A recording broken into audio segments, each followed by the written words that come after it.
복음서에 나타난 예수님을 보면 두 가지를 가장 사랑하신 걸로 이렇게 볼 수가 있습니다. 첫째는 성도를 사랑하셨죠. 저와 여러분을 의미하지 않습니까? 요한복음 13장에 보면 세상에 있는 자기 사람들을 사랑하시되 끝까지 사랑하셨다. 그러니까 주님이 끝까지 지금까지 사랑하신 그 사랑의 결과가 예수님은 뭘로 나타나시냐면 십자가로 나타나셨다 하는 걸 생각할 수 있습니다. 올해 우리 교회 표어가 뭐죠? 다시 십자가 앞에. 우리 장로님 기도한 것처럼 가을이 다가오면서 우리 영적으로 다시 한번 십자가 앞에 한번 서보면서 주님이 정말 우리를 사랑하신 그 사랑 앞에 우리가 더 주님을 사랑해야 되겠구나 하는 결단이 여러분 속에 함께하기를 원합니다. 두 번째는 주님은 성전을 사랑하셨습니다. 정말 이 성전 사랑은 남달랐던 것 같아요.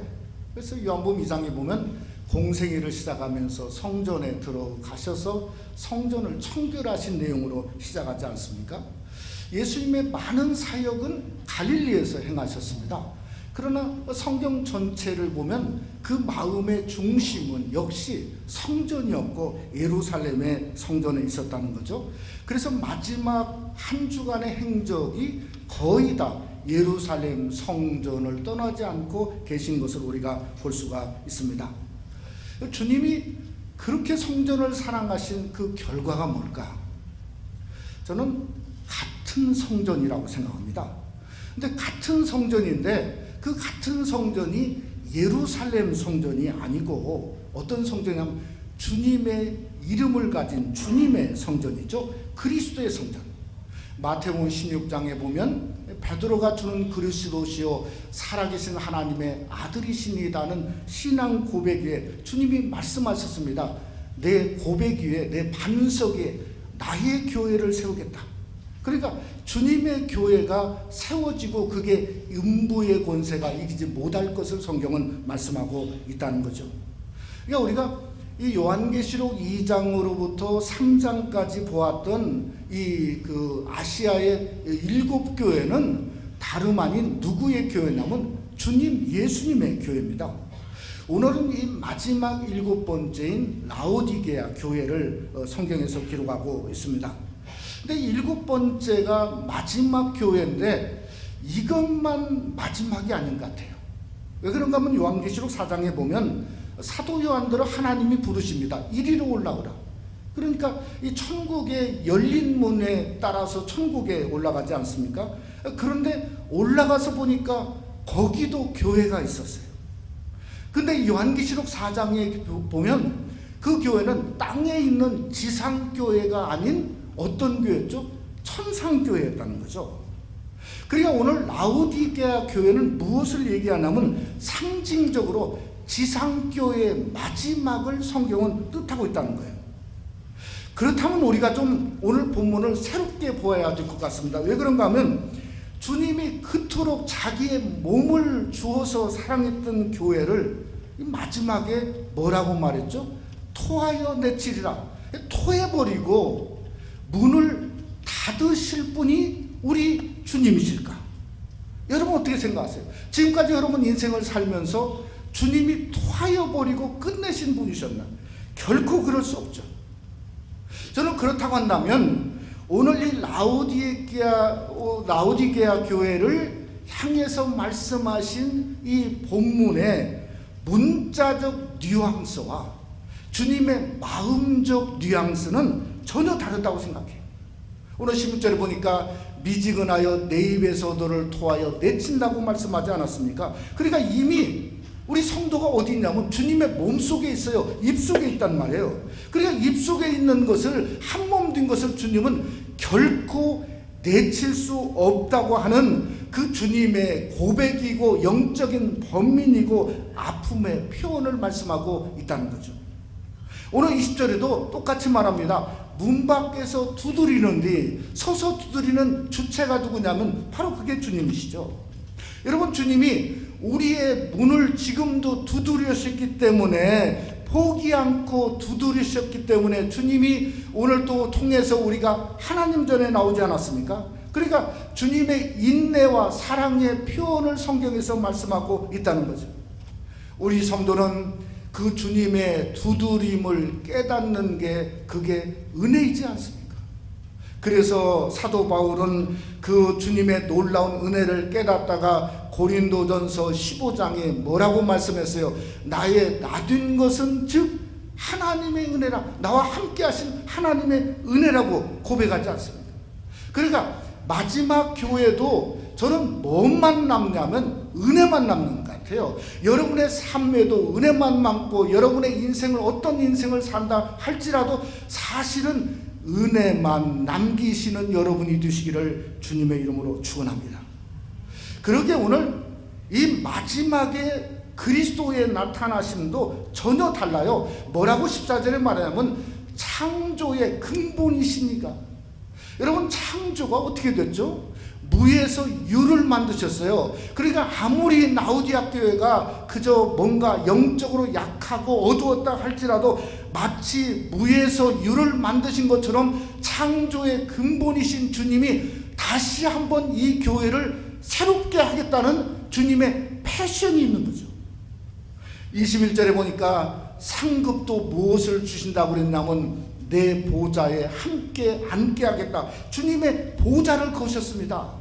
그랬더니 요한계시록 4장에 다음 시간에 보겠지만은 천상교회에 가서 보니까 24장로들이 어디 앉았냐면 예수님의 보좌와 똑같은 그러한 녹보좌에 정말 앉아 계신 모습을 성경은 기록하고 있다는 거죠. 그래서 오늘은 책망의 시간이 아니고 사실은 어떤 면에서 보면 부흥 같습니다. 역겨워서 토하는 주님의 그런 음성이 아니라 정말 우리를 사랑하는 주님의 타오름을 사실은 우리가 말씀을 상고하는 저와 여러분이 받을 수 있어야 된다는 거죠.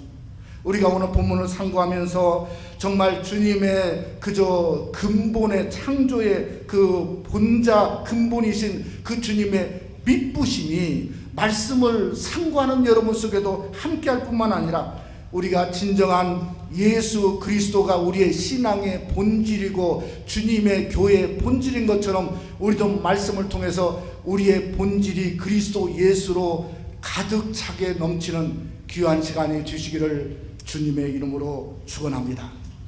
첫째로 라오디게아 교회의 주님은 아멘이셨습니다. 우리 지난 목요일에 저희 교회에서 우리 실버 아카데미에서 뭐가 있었죠? 땡큐 스쿨, 감사학교가 있었습니다. 한국의 국민대학교 교수가 와서 1시간, 2시간 가까이 강의하셨는데 정말 신선하고 너무 좋았습니다. 참 깜짝 놀랄 만큼 좋았어요. 근데 더 깜짝 놀랄 건 깜짝 놀랄 만큼 적게 오셨어요. 그래서 또 깜짝 놀랐어요. 왜 이렇게 적을까? 그러다가 감사를 배우다 보니까 그것도 감사하더라고요. 왜냐하면 우리 교인들은 감사로 가득 차 있구나. 그래서 감사학교 안 와도 감사로 가득 차니까 그것도 또 감사하더라고요. 보니까 또 이런 생각했어요. 감사를 이게 2시간 하는데 이렇게 많은 50불 수업료를 이렇게 들여가지고 배워야 할까 생각해 보니까 그것도 또 감사한 것 같아요. 왜 그런가 하면 여러분 고난을 통해서 배우는 걸 생각해 보세요. 생돈 퍼부어가면서 배우는데 남은 건 감사가 남아요? 상처만 남잖아요. 그런데 당당하게 가장 귀한 감사를 사실은 수업료 내고 배우는 것도 생각해 보니까 그것도 감사한 것 같아요. 제가 이 나눔의 시간에 함께 이렇게 같은 오신 분하고 이렇게 나눠보다가 이 한 주간의 행한 일을 보면서 이렇게 불편하고 또 때로는 기뻤던 일을 함께 이렇게 나누고 쓰는 시간이 있었습니다. 근데 제가 이 몇 군데를 이렇게 힘들었던 거 아니면 감사했던 걸 이렇게 쭉 쓰다가 보니까 깨달은 게 하나가 있어요. 이게 뭔가 하면 한 주간이 꼭 기계 같아요. 그냥 루틴이에요. 루틴. 그냥 쳇바퀴 도는 것 같아요. 뭔가 그렇게 힘든 일도 없는 것 같고 그렇다고 그렇게 익사이딩해서 감사한 것도 없고 그냥 뭔가 하면 just things to do, 그냥 해야 될 일을 하고 있다 하는 생각을 하게 됐어요. 그래서 갑자기 그러다 보니까 깨닫는 게 뭔가 하면 삶의 의미가 그냥 하는 거지, 그게 의미를 그 속에서 발견하고 그것을 감사하고 하는 게 없다는 생각을 하니까 깜짝 놀랐어요. 여러분, 그러다 보니까 배움도 없고 뭔가를 이루어두겠다는 성취 동기도 없고, 그러다 보니까 진정 뭔가 하나님이 함께 하신 기쁨과 감사가 없는 것을 발견하게 되었다는 거죠. 그러다 보니 이거 정말 큰일 났더라고요. 여러분은 지난 한 주간 어떠셨어요? 네? 어떠셨습니까? 그냥 정말 힘들고 정말 그 감사, 정말 그 익사이딩한 그 놀라운 감사 속에 있었는가? 만약에 저와 같은 발견이 된다고 한다면 우리가 터닝 포인트가 필요하지 않겠어요? 왜 터닝 포인트가 필요하냐면 이 라오디게아 교회가 뭐에 걸렸냐면 그런 미지근함에 걸렸다는 거죠. 그러니까 이 라오디게아 교회는 사실은요, 우리 이야기고 어쩌면 저와 여러분의 이야기가 될 수 있는 거 아니겠습니까? 근데 우리가 이 미지근에 대해서 한번 생각해 볼 것이 있습니다. 미지근한 게 진짜 나쁜가요? 어떻게 생각하세요? 네? 아니, 정말 하나님이 토하여 내쳐버릴 정도로 미지근한 게 나쁜가? 저는 영적인 것은 그렇다고 생각합니다. 이 세상에도 뭔가 흐리멍텅하고 미지근하고 이리저리 왔다 갔다 하는 사람을 뭐라고 얘기하죠? 회색군자라고 그런단 말이에요. 근데 영적인 회색신앙은 뭔가 하면 성도의 믿음을 흐리게 만들어버려요. 그냥 오늘날 사단마귀가 원하는 게 뭘까 생각해 보면 결국은 사단마귀가 원하는 게 뭔가 우리의 믿음을 흐리게 만드는 거죠. 미지근하게 만드는 거예요. 결국은 그게 무너지는 거 아닙니까? 여러분, 데살로니가전서 1장 5절에 보니까 우리의 복음이 너희에게 말로만 이른 것이 아니라 또한 능력과 성령과 큰 확신으로 된 것이라. 그 복음은 하늘의 문을 여는 열쇠입니다. 능력이에요. 성령의 권세죠. 우리가 예수 그리스도를 그저 보지도 않고 믿는 것은 뭔가 바로 복음의 큰 확신으로 우리에게 되었기 때문에 오늘 또 예수님을 믿고 이 자리에 나온 거 아니겠어요? 근데 미지근함은 복음을 그냥 뭘 되게 하냐면 말 되게 하는 거예요. 말. 지식 되게 하는 거예요. 그냥 지식만 있는 거예요. 그러니까 복음이라고는 지식을 갖고 있어요. 그러니까 확신은 없고 뭔가 그저 종교적인 어떤 리추얼하고 신념 속에 파지티브 띵킹 중에 하나가 그리스도고 그게 바로 복음이다, 이렇게 생각을 바꿀 수 있다는 거예요.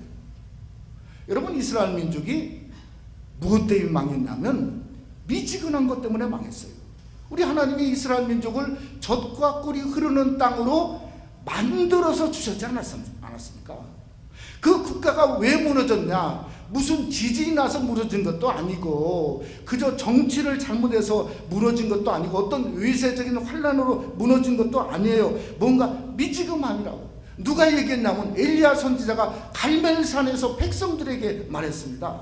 뭐라고 말했냐면 너희가 어느 때까지 바알과 하나님 사이에서 머뭇머뭇하려느냐. 결국은 머뭇머뭇하다가 주전 722년에 앗술의 살만에셀에게 완전히 나라가 망하지 않았습니까? 그러니까 오늘 주님이 마지막인 라오디게아 교회를 향해서 주님이 똑같이 말씀하고 있다는 거죠. 뭔가 이러다가 이렇게 미지근하다가 네가 많은 것 가지고 무너지고 깨질 수밖에 없는데 도대체 언제까지 이렇게 머뭇거리려고 하느냐 하면서 주님이 물어보는 거예요. 그렇게 하지 말고 네가 그러다 보니까 정말 너가 입에 토해서 내칠 만큼 정말 아픈 상황도 있다고 성경에서 말씀하고 있는 것이 아닙니까? 그러니까 주님은 마치 피눈물을 흘리면서 성도들에게 머뭇거리지 말고 확신함을 가져라고 성경에 말씀하고 있어요. 어떻게까지 말하고 있냐? 오늘 15절에 보니까 뭐라고 말하죠? 내가 차든지 아니면 뜨겁든지 하기를 원하라. 무슨 말입니까? 결단이죠, 결단. 결단 아닙니까? 저는 이 결단을 오늘 이 라오디게아 교회에서 무엇을 통해 찾아보게 되냐면, 이 주님의 나타나신 것을 오늘 향해서 14절에 뭐라 했냐면, 그 결단의 모습 단어 하나를 성경에 말했는데, 그게 아멘이시오예요. 아멘이시오. 여러분, 아멘의 뜻이 뭐죠? 아멘의 뜻이 사실은 아멘입니다. 진실로, 확증적으로, 확립하고, 믿음적이고, 결단적이고, 신실하다 하는 뜻이 바로 아멘이라는 뜻이에요. 그러니까 성경 66권은 실제로 아멘이에요. 왜냐하면 하나님 말씀만이 진실하다. 우리에게 뭡니까? 아멘이시죠? 아멘. 하나님 말씀만이 진실하고 확실해요. 하나님 말씀만이 보증되어지고 하나님 말씀만이 그 말씀 그대로 이루시니까 성경의 끝이 무엇으로 끝나냐면 아멘으로 끝을 맺고 있다는 거예요. 이런 복음서에 보면 아멘을 누가 말씀하셨냐면 예수님만이 아멘을 말씀하셨어요. 특별히 요한복음에 보면 예수님은 아멘을 거듭해서 말씀하셨어요. 여러분, 그 예수님이 말씀하신 그 아멘이 뭔가 하면 진실로란 말이에요. 우리가 잘 아는 대로 요한복음 3장 3절에 보면 예수께서 대답하여 이르시되 진실로, 그 말은 아멘, 진실로 진실로 아멘 아멘 내게 이르노니 사람이 거듭나지 아니하면 하나님의 나라를 볼 수 없느니라. 우리의 대답이 뭡니까? 아멘이지 않습니까?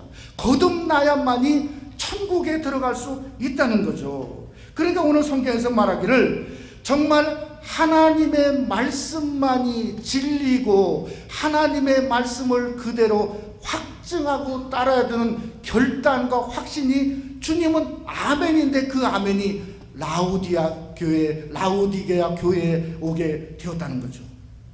여러분, 이 말씀대로 보면 우리가 무엇을 알아야 되냐면, 우리는 내가 차갑던지 아니면 더웁던지 하라. 차갑던지 할 수 있어야 돼요. 이게 무슨 말이냐면 영적으로 차가움이죠. 내가 얼마나 부족하고 얼마나 곤고하고 얼마나 가련하고 얼마나 벌거벗었고 예수 그리스도가 없으면 내가 대단한 것 같은데 아무것도 아닌 차가운 존재를 우리가 깨달을 수 있어야 우리는 예수 그리스도를 향해서 마음 문을 활짝 열 수 있어요. 그래서 주님이 뭔가 차갑던지 하라는 거예요.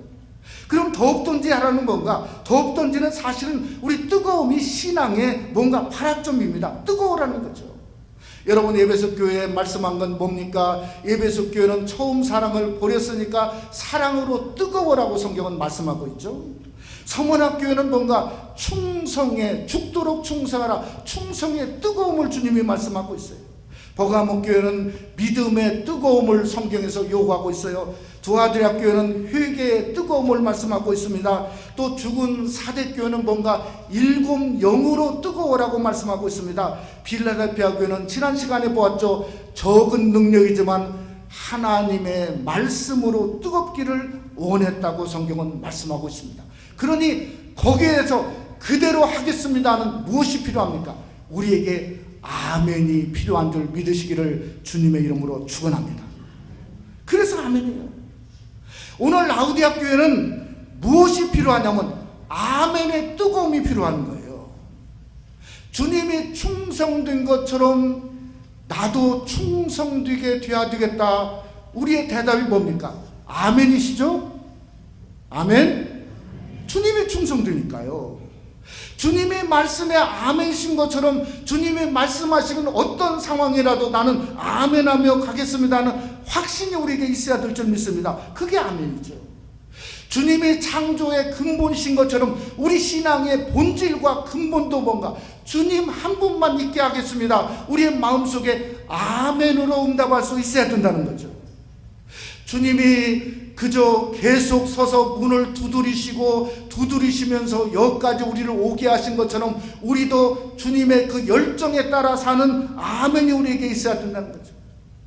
그렇게 될 때에 우리 성도가 어떤 성도의 모습으로 뜨거워지냐? 아멘 신앙이 되어질 줄 믿습니다. 주님의 말씀만 하면 아멘 그대로 하겠습니다. 성경에 그저 성경 끝에 내가 속히 오리라 말씀하실 때 아멘 주 예수여 오시옵소서 하시고 성경이 끝난 것처럼 우리가 우리의 신앙에도 아멘으로 타오르시기를 주님의 이름으로 축원합니다. 그 주님의 놀라운 열정이 바로 아멘의 신앙이 우리를 새롭게 바꾸고 우리를 주님 안에서 새로운 창조의 근본이신 하나님의 능력으로 바꾸는 귀한 축복이 여러분 속에 함께 하시기를 간절히 원합니다. 두 번째로 라오디게아 교회의 주님은 사랑이셨습니다. 제가 1995년도에 미국 백인들의 어떤 심장이라고 불리는 테네시 멤피스에서 교회를 개척했습니다. 처음에 그 미국 교회를 빌려서 보았는데 그 교회 이름이 우들랜드 프레스비테리안 처치라고 장로교회였었는데요. 그 담임 목사님인 그 핸더슨 목사님을 참 지금도 오랜 시간이 지났는데 지금도 정말 감사해요. 왜냐하면 교회를 좀 빌리려고 하는데 빌리기가 너무 어려웠어요. 아예 얘기도 안 했어요. 그런데 그분이 선뜻 2층에 조그만 방을 하나 빌려줬어요.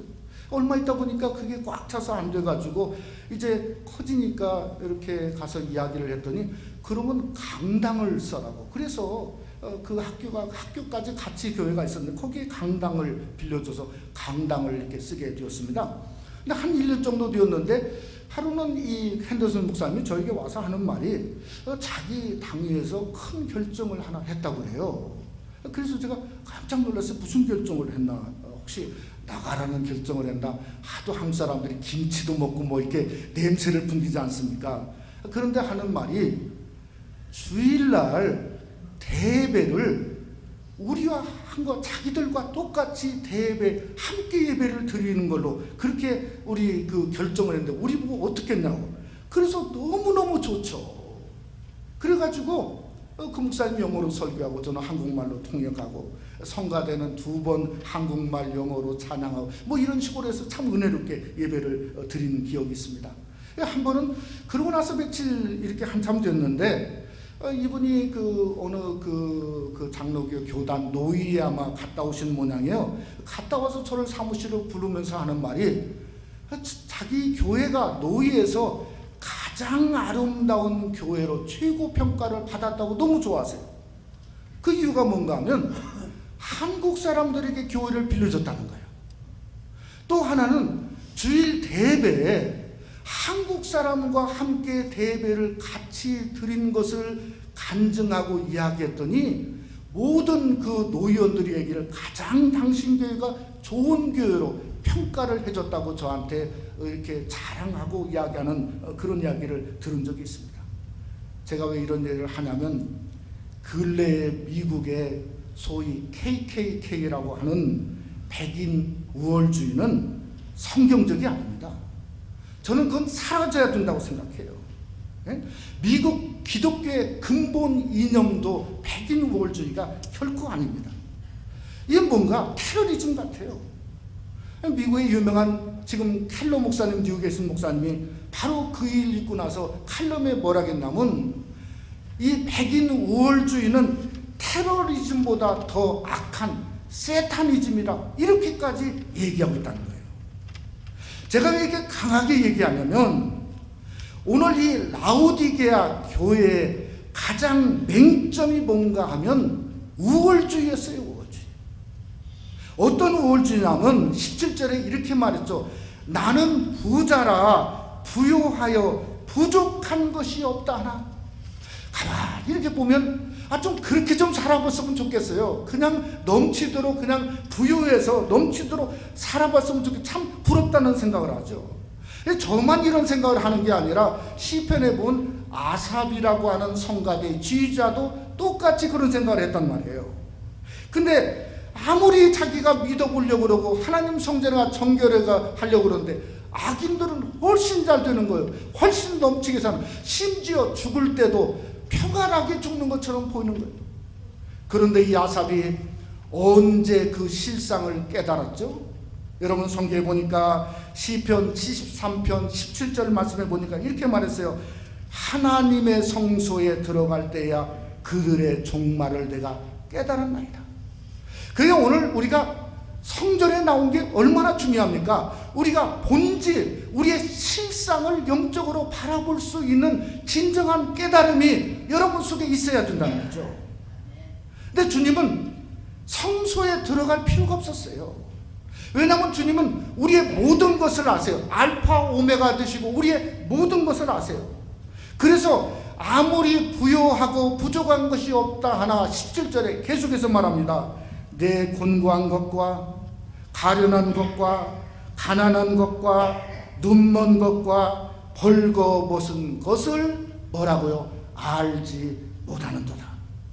주님이 영적으로 보니까 불쌍하다 이거예요. 그저 예수 그리스도 알지 못하고 죽어가고 있고 그냥 세상에 그냥 세상 것만 따라가는 모습이 불쌍하다 이거예요. 그러니까 부끄럽고 때로는 어두운 모습을 영적으로 주님이 말씀하고 있는 거 아니겠습니까?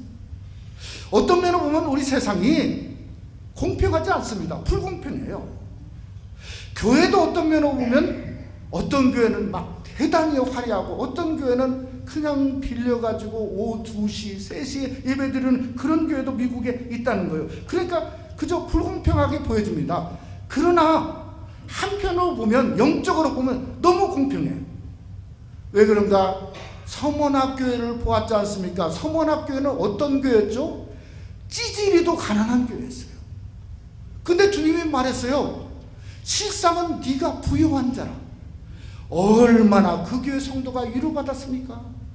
그런데 오늘 라오디게아 교회를 향해서 부유하고 부자고 그저 부족한 것이 없다고 그러는데 오늘 말하기를 아니다는 거예요. 너는 눈멀었다는 거예요. 너는 어둡다는 거예요. 너는 벌거벗고 가련한 영적인 모습을 가지고 있다고 말씀하고 있는 거예요.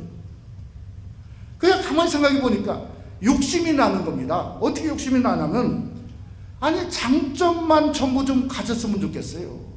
그냥 마음껏 부유해보고 영적으로도 마음껏 부자가 한번 되어봐서 그저 뭔가 그냥 풍성하게도 갖고 하나님 보시기에 정말 네가 영적으로도 넘치고 부유하다 이런 장점만을 한번 가지고 싶은데 그게 사실은 우리 마음대로 되지 않지 않습니까?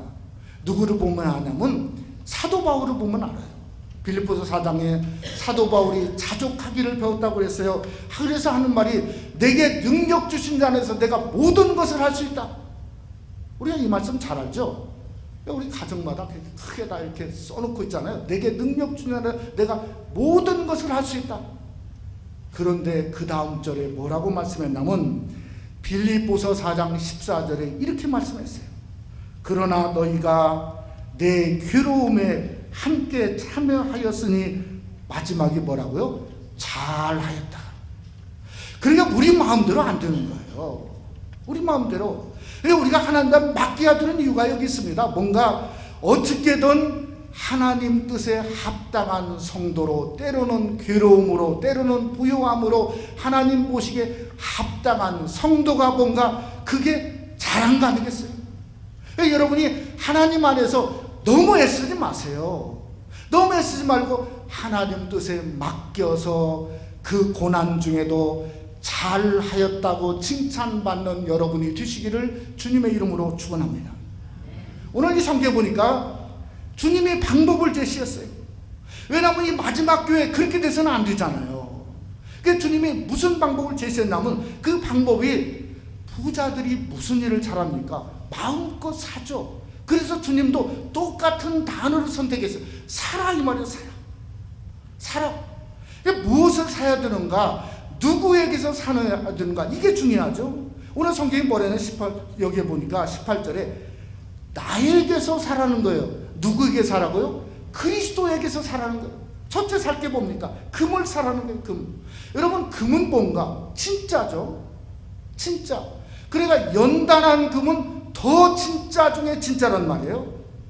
그러니까 영적인 진짜를 누구에게 사야 된다고요? 예수 그리스도에게 사야 되는 거예요. 여러분 영적인 예수 그리스도의 진짜가 뭡니까?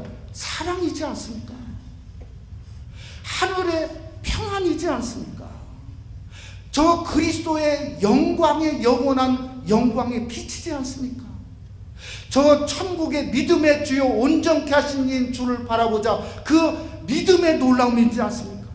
저 영원한 천국의 주인이 누구죠? 예수 그리스도라고요. 그러니까 그리스도에게서 가장 중요한 것을 여러분과 제가 사시기를 주님의 이름으로 축원합니다. 두 번째는 뭔가? 흰 옷을 사라. 정결한 옷이죠. 그러니까 주님에게서 살 가장 흰 옷은 뭐예요? 보혈의 옷이에요. 예수 그리스도의 피로 정결한 그 옷을 사라는 것을 말씀하고 있어요. 여러분, 왜 안약을 사라거나, 안약은 보지 못하는 겁니다. 빛을 잃은 겁니다. 그런데 요한복음 1장에 보니까 예수님은 누군가? True Light, 참빛이에요. 그래야 그리스도를 통해서 참빛이 있어야 그리스도에게 사라는 거예요.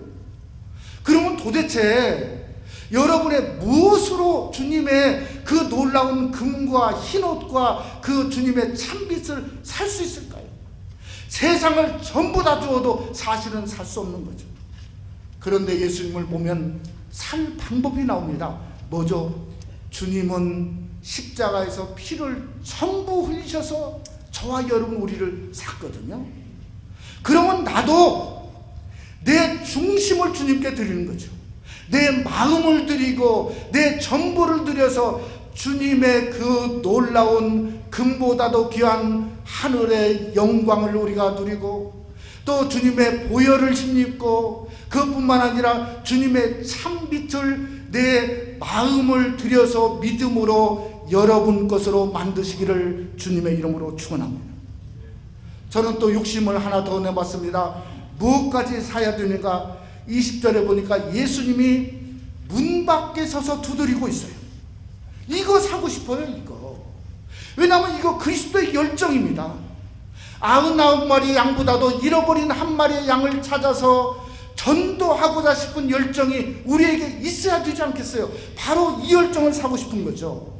여러분, 선교사님들이 정말 복음을 전하기 위해서 땅끝까지 가서 있는 저 복음의 열정, 오늘 또 저와 여러분을 부르시고 우리를 기다리시고 내가 너를 사랑한다 말씀하시고 마음문을 열라고 말씀하시는 그 주님의 열정, 문만 열면 영원토록 내와 너와 함께 하리라고 하는 그 주님의 열정의 모습은 뭘까요? 바로 그게 사랑의 하나님의 모습이죠.